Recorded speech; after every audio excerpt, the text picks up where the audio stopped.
Bumulusok ang suporta sa administrasyon sa unang 3 buwan ng taon ayon sa survey. Ang mga umaasang gagandang ekonomiya, kumonti rin. Yan ang agenda report ni Hannah T. Lalim ang hinanakit ng publiko sa gobyerno at ito'y nagmumula raw mismo sa mga edukado at mas nakakaangat sa buhay. Sa bagong pahayag survey ng Publicus Asia para sa first quarter ng 2025, halos 2 sa bawat 3 Pilipino ang may negatibong sentimiento tungkol sa direksyon ng bansa.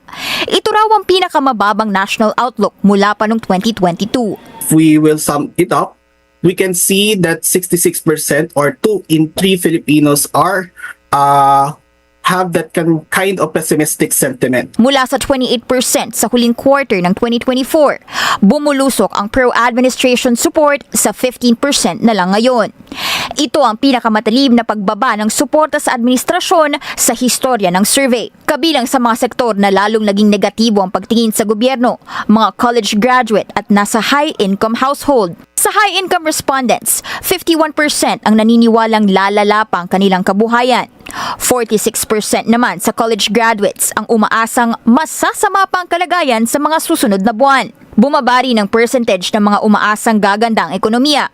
Mula 48%, ngayon 32% na lang. Perhaps what we need to see what would be the government's actions in the next 2 to 3 months, and then we will see how the voters will perceive the actions or the policies of the government. Sa ngayon, wala pang tugon ang Malacanang sa survey.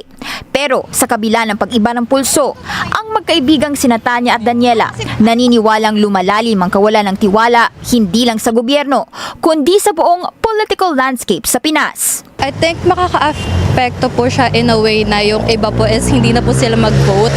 Kasi wala na po silang nakikitang magandang part ng, nanganganditato ngayon. Parang binibigyan na lang ng choices, parang binibigyan na lang ng 2 sides yung mga tao. Kaya hamon nila sa mga botante sa halalan, maging mas mapanuri sa pagpili ng mga kandidato. Para sa agenda, Hannah T.